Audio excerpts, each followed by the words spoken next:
Okay, so after you've drilled the mini holes in your leather, it is monotonous, but believe me, that's the best way to do it. That said, this is the beginning of the leather hardening process. So to do that, you're going to start and fill up a large tub or a sink with hot water. It needs to be hot before you start putting the water in the sink. Just get enough that you can submerge both pieces of leather easily. So once you have enough water in the sink that you can put both pieces in, go ahead and throw them in, and they should start bubbling out of the unfinished side, the inside. Just kind of fold them, flex them, swish them back and forth in the water until the bubbling stops. Then once the bubbling has stopped, leave them in there for another minute or two. Then once you've taken them out, just put the two pieces of leather kind of back together, if you will, and kind of fold them over to where the bracer starts to take shape. And then you can run that string in between the eyelets just to hold it like that. And then we're going to actually microwave it 30 seconds at a time, no more, and I'll explain why when we get to that point. But for now, let's go ahead and start soaking the leather.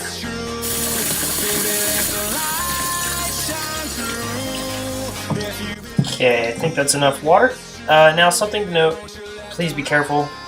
For most of you, if you turn your faucet on as hot as it'll go, that water, even though it's not boiling, is still plenty hot enough to scald you. So please be careful, and it will slowly start to take on water, especially around the eyelets. It'll get enough water that it'll just sink to the bottom by itself.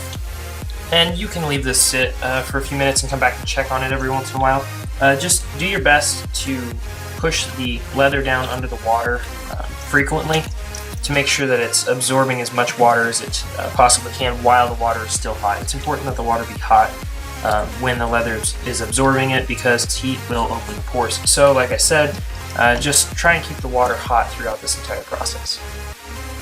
Okay, so it's been several minutes, and as you can see, the leather is getting darker, which is good. It means it's taking on water. It could still soak for a while longer. So once you've got the leather wet enough that it's actually kind of down below the surface of the water, I don't know if you can see this, but this piece is actually not floating up above the water like it was originally. It is down underneath. Once you've got it to that point, you could probably just poke it down and leave it to soak probably 20 to 30 minutes, and then come back and check on it. And at that point, you'll probably be ready for the forming process. Okay, so having let the leather soak for a while, you're ready to pull it out. Like I said, kind of piece two separate cuts together where they would normally be. Get them lined up as close as you can. Okay, then ready to loosely kind of lace it up a little bit. The reason you're lacing it up is just to help it hold its shape during the drying process. Okay, so after having laced up the bracer just loosely, this is what it looks like, and this should be more than fine to complete the forming process. Notice that the cut on the back does flare just a little bit, but that's okay as long as it's not flaring out a whole bunch and it keeps the, like I said, the general shape. It'll be fine. Now what we need to do is actually microwave this. And before you stick it in the microwave, make sure that there's like no metal on this anywhere. There shouldn't be at this point, but just to be sure. Also note that when you stick it in the microwave, you only want to put it in for 30 seconds at a time. This is just so that the leather loses some of its moisture and gets semi-rigid, enough that if you were to take the laces out, it would still hold some of its shape. Two things that I should probably tell you about this drying and shaping process. After every single round of 30 seconds, look at the bracer leather. Make sure that it, one, has the shape that you want it to have, and two, is not starting to like crinkle around the edges. If it starts to like crinkle or pull around the edges, you need to take it out immediately. Just let it air dry the rest of the way. And another thing is, if you hear just even a single pop during the microwave process, take the leather out immediately. You don't want any popping or overheating or explosions going on. So just always stay near the microwave when you're doing this, and if you hear, like I said, a single pop, take it out. Let it cool down and then put it back in. Okay, so after about 4 cycles of 30 seconds in the microwave, my leather started to curl up. As you can see, where the laces are and the eyelets are, it started to actually curl inward on itself, which is fine. That's not a problem, but that does show that the leather is starting to dry out around the edges and pull in on itself. So at this point, even though for mine at least the leather is still wet inside, this will be all of the microwaving I'm going to do, and if your leather starts to do this, you need to stop as well, because you don't want the leather crinkled or pulled in on itself irreversibly. At this point it's fine, but if you were to go any further, you could cause problems for yourself. So if your leather is able to sit and take the shape that you want without the laces, then you can go ahead and take those out. But if it just starts to like flop open and flatten out again, you need to leave the laces in until this is completely dry. And it may take a while for this to dry. Just be patient and make sure that it is dry completely before you go on to the next step.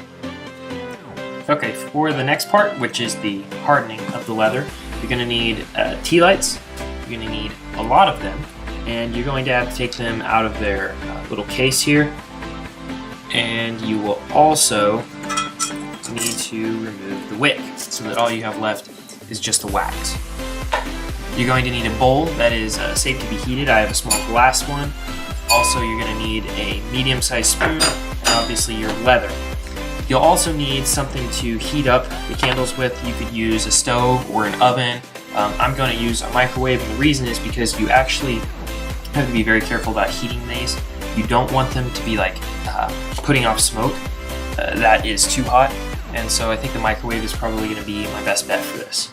The way we're going to go about this is put all of the candles into the bowl and get them melted down to where they're completely liquid, and then take the spoon and dip out the wax, and we're going to spread it outside first onto the leather, and then allow it to cool. And what that's going to do is, first of all, it's going to harden the leather, but it is also going to put a waterproof layer on it, if you will, so that if the leather gets wet in the future, it won't go back to being soft and pliable. Okay, so I got the wax melted down, and at this point you're going to have to start moving kind of quick because it's wanting to, as you can see, cool down pretty fast, which is not something you want to happen. And if you have a limited amount of candles that you can use, go ahead and do the outside of your outer layer and the inside of your inner layer first. And then whatever you have left over, go ahead and put into the outer layer. And yes, this looks super trashy right now, I understand that, but it'll be fine because you can buff that off later. Once you've got all the wax on, it's not going to be cool right away, so you'll want to kind of like form it a little bit more, because it will have probably started to curl on you, which is fine. Once you get the straps inside of this, it's going to hold its form pretty well, and you can just prop it and let it cool. Okay, so after letting this cool, you're going to notice, obviously, there is a lot of excess wax here, which is actually not a terrible thing, because you can put this back in the bowl that you used to heat it up. Some of it, obviously not all of it, but if you do like a little bit of flexing, some of it will probably flake off, and it's just wax. So, like I said, putting it back in this bowl, for what you're using that wax for, this will work just fine. And you can also get a rag. You're going to have to do this anyways. Get a rag and just buff the leather, just scrub it down until it looks like this, where there's no excess white crud all over it.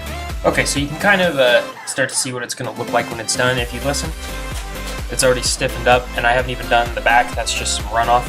It does need cleaned up a little bit more, but I need to keep moving. So next, I'm going to put the wax on the back of the inner piece. Okay, ready for the inside of the inner layer. Try and spread this out as much as I can.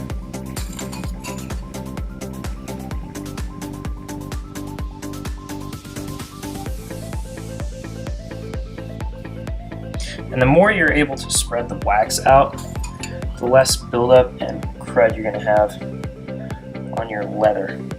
Okay, now that that one's done, again, you just have to let the wax cool and then buff off and scrub off as much as you can. Okay, people, after you've got your leather all cleaned up and scraped after the waxing, we can move on to the cutting of the blades. Okay, guys, so I made a slight mistake. At this point, instead of cutting the blades, you actually need to sharpen the blades. The reason you need to sharpen them instead of cut them is because if you cut them first and then go and try and sharpen them, it's going to be really hard because you don't have as much to hold on to, and it could be potentially dangerous. So actually sharpen the blades first, cut them after they're sharp.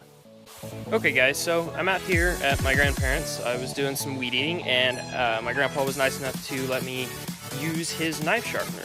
And I'll try and prop up this phone. I don't have the camera, I just have my phone. I'll try and prop the phone up so that you can see what it is I'm doing with it. Already started on one. Actually finished it. I'm gonna stop the video and then turn the camera around really quick. That is what I finished with. It looks a little bit rough because it needs cleaned up. But this is my setup here. 2 knives I haven't finished, sharpener, and I have the water. Now anytime you feel the blade getting worn when you're sharpening, you just pull it off the sharpener, dunk it in the water, and then you'll probably need to wipe off some shavings of metal too after you're done. But don't wear gloves when you're doing this so that you know when the knife is getting worn. But because you won't be wearing gloves, if you're doing a double-sided blade, you'll definitely want to, like what I did here, tape up the side that is sharp when you are sharpening your other one. The first edge is not a problem, but then the second one, since the first one's sharp by that point, can cause problems because you can't cut yourself on the first one that is sharp. So, like I said, just be safe and tape up your blade. Alright, so I'm going to try and show you what I'm doing.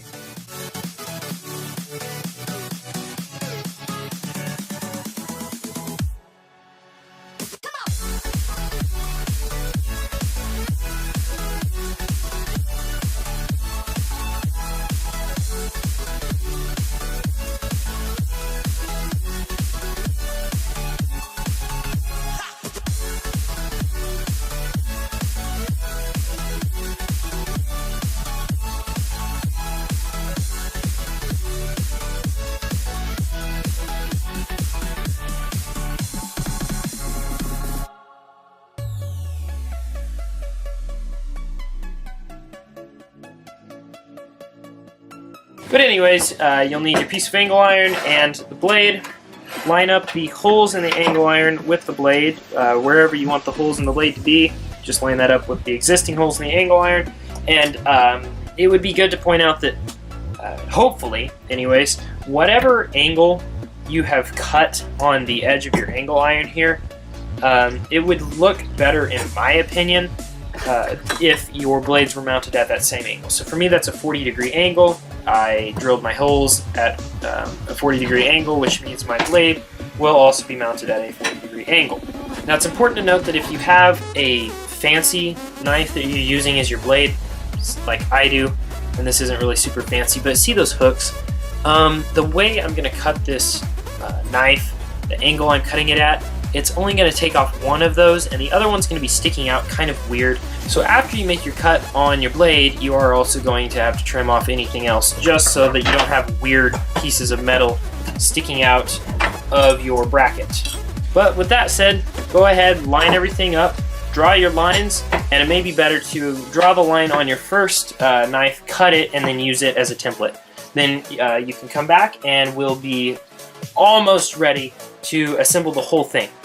Okay, so after you cut each blade, go ahead and bring it back to the angle iron that you marked it off of and draw the dots on it for the drilling. And don't drill holes and cut one blade and then just use it as a template. The reason is because no matter how hard you try, the holes in your angle iron are not going to be perfect. They're going to be slightly different. So if you use one blade as a template, all of those blades are only going to fit like one set of holes. So you need to mark the holes on one blade, mark that blade as 1, and then go to the next one and mark it as 2, and the next one and mark it as 3. Then once you've drilled the holes in all of your blades, you are so close. It's going to be awesome. Okay, so once the holes are drilled in the blades, we're finally ready to start the assembly process. So what you'll need to do is start with your inside layer of leather, and everything that you do with the rivets and things are going to start on the inside and go to the outside. So grab the rivets. For this, you'll probably need just aluminum rivets. If all you have is steel, that's fine. Steel is stronger, but I really don't see steel as being necessary. Make sure that it'll pop through the holes nice and easy. And what you're going to start off with is a washer. Put the washer over the rivet, put the rivet through the leather, then put on the strap that goes in that place. In this case, it's strap number 1. Nice snug fit, that's good. And then get a piece of angle iron that goes there. Then get your second piece of leather. And at this point, you'll be able to determine what length of rivet it is that you actually need. It looks like I'm going to need a longer rivet for sure. Once the rivet's pushed all the way through, you're going to need to apply as much pressure as you possibly can to get everything stretched down and out of the way.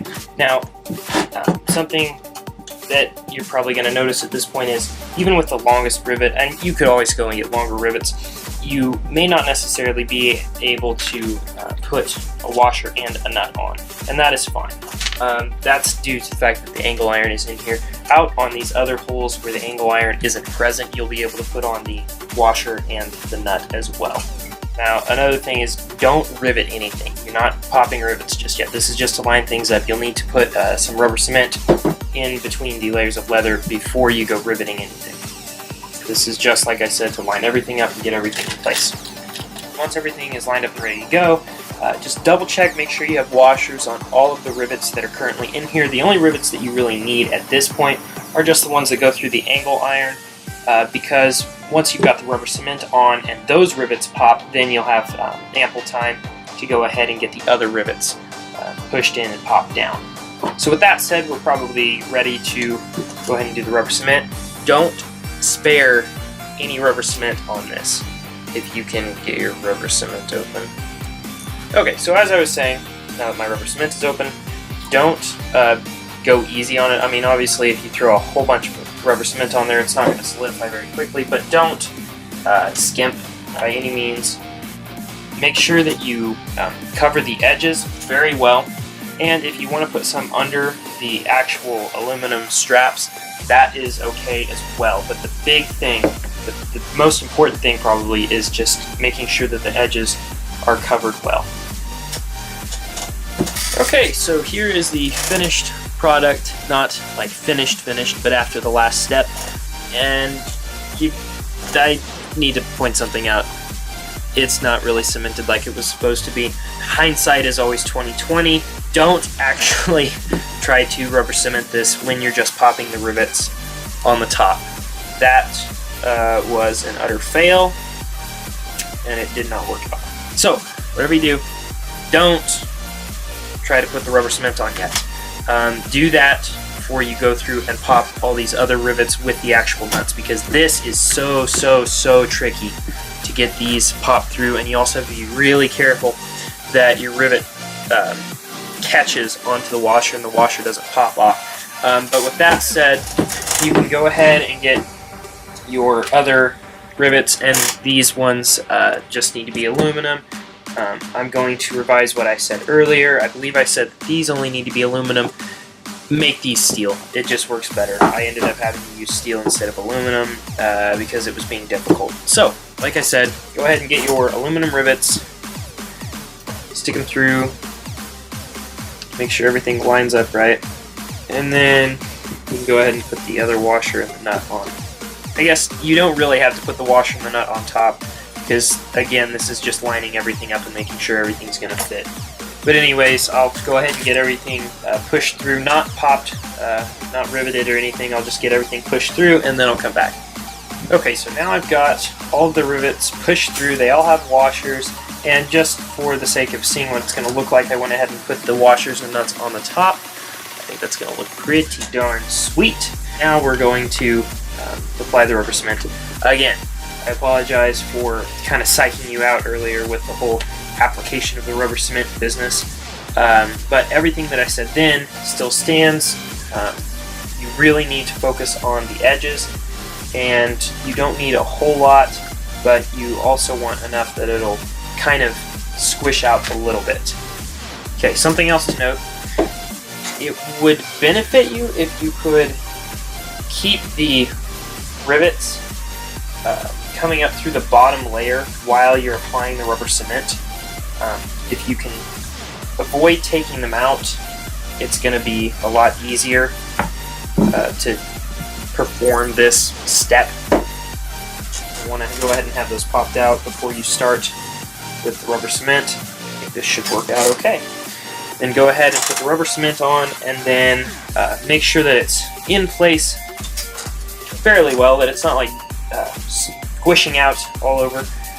Make sure that it's clean and that it's going to cement like you want it to before you pop the rivets. And then once you're sure everything is as it should be, go ahead and pop the rivets, and be very careful that you apply enough pressure that a nut doesn't pop off. Okay, I think it'll be easier to cement one side and then pop the rivets on that one side and then go over to the other side.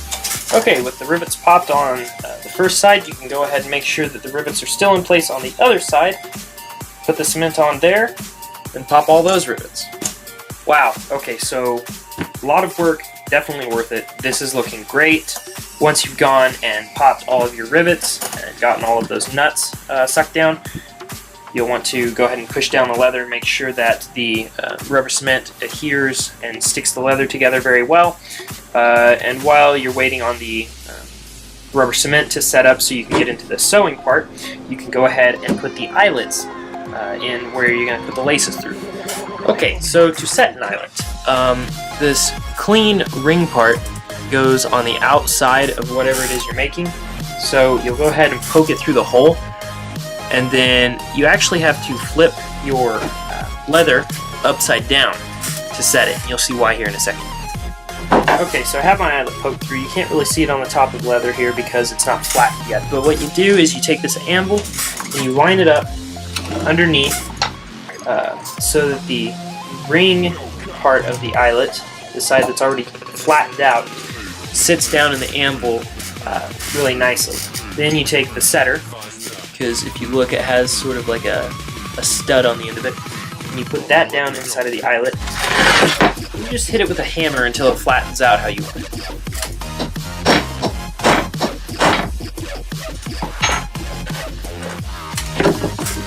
There you have it. Now you just got to do that for all of the other holes and wait for the rubber cement to set up. Okay, so once the rubber cement has dried and set up and you've put in your eyelets, you're ready to start the sewing process. This is going to be somewhat monotonous, I'm just going to warn you, but it's necessary to make sure that the two layers of leather stay together when you're using your bracer. Okay guys, so this is actually the point at which you drill your holes. Use a 1/16 inch bit, drill the holes 1/8 of an inch apart all the way around the bracer, about 1/8 of an inch in from the edge of the leather all the way through both layers.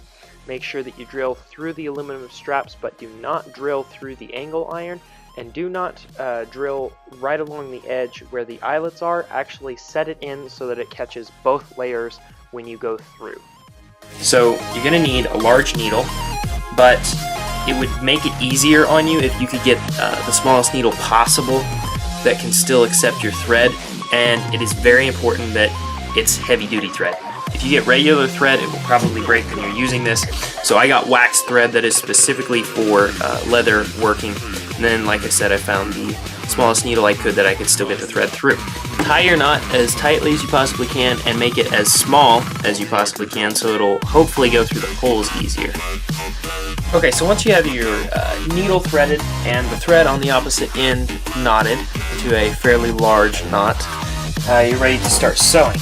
And to do this, you're going to need to find a corner. Any corner, doesn't really matter. And actually start in the middle, if you will. Don't start from the top or the bottom. Go into the middle and go up through your upper layer of leather. And then you'll need to pull the needle through. You may need needle nose pliers for this. since the leather can be kind of tight. Pull the needle through, and then once the needle is through this hole, this isn't really going to be like an up down stitch. You're going to go up, you're going to go around, and then up through the bottom, and it's going to allow you to pull the thread tighter and close the leather up a lot tighter on the edges where you don't have eyelets. When you get to the eyelets, you will have to go back to the up down stitch, which is up through one hole down to the next, and you'll also have to maintain that same stitch around the angle iron bracket. So for the most part, you won't be able to use the stitch that I just told you about. You will have to use the up down, but on the edges, it's definitely going to benefit the security and the strength of this bracer. So once I've done that, I will come back and I will show you how to finish off the thread to make sure that it doesn't come unsewed. Okay, so I have a bit of an apology to make. I had to take a trip to Colorado. I had planned to finish the bracer while in Colorado and just record it on a phone and then upload the video with the rest of the footage from the camera. So got to Colorado, started the recording, went ahead and started demonstrating the last steps on the bracer, and unbeknownst to me, the camera shut off 11 seconds into the video. Apparently I did not have enough storage on the phone. So with that in mind, I'm just going to have to do the best that I can and show you guys what it is you need to do to finish this up. The first of the last, if you will, was the final stitch. Maybe you can see that. It's a very small knot. If you can't see it, that's okay. All you really need to know is that you take the needle and you go in between the two layers of leather and around one of these stitches on the outside here. And so, like I said, you go around it a couple times, should be fine. You can go more if you want. Both times that you go around the stitch, you need to make sure you're in between the two layers of leather. And then don't pull those loops tight. Just take the needle, go down through the loops, then you can pull it tight so that you have a nice secure knot. Then once you've done that, you can push the needle back between the layers of leather under a stitch again, just to finish it off and ensure that it does not come undone. You can also put some rubber cement there if you want. Then you'll want to cut it off as close as you can to the leather without nicking the other stitches. Once you've done that, you're ready to pop the rivets in the blades. For this, you need to put all of the rivets in before you pop the first one. Just make sure that they, all fit and all line up. If they don't, that's not a huge deal. Just get the 1/8 inch drill bit that you use to drill the holes initially and ream them out just enough so that the rivets will fit in easily. It would also be beneficial if you had a small clamp to pinch the angle iron together when you're popping the rivets through. With the rivets popped through, you're ready to take care of the laces.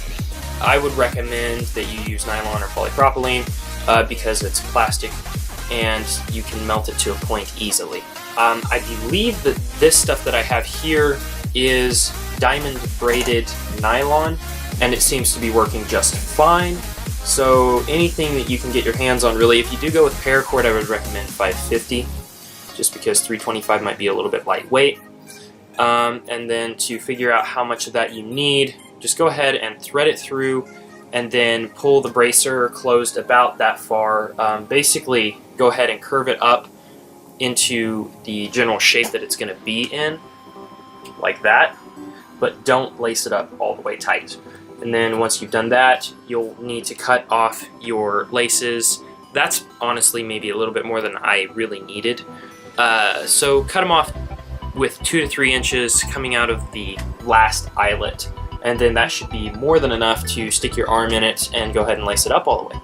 So with the final steps explained, I'm going to put this on and show you how it looks. Here it is. That is so awesome. I am so pleased with this. It's actually really comfortable. I was surprised. I was expecting you to be able to feel the rivets just a little bit. Really, the only place that you can feel them is these two here, and they're not really even uncomfortable. You just know that they're there. The rest of it, you really don't feel a thing. I mean, obviously it's snug, but the laces don't even really bite in that much once you wear it for a little bit. Your arm starts to like shift into it the way it's supposed to fit. And so when you take this off, there are really very few marks on your arm at all.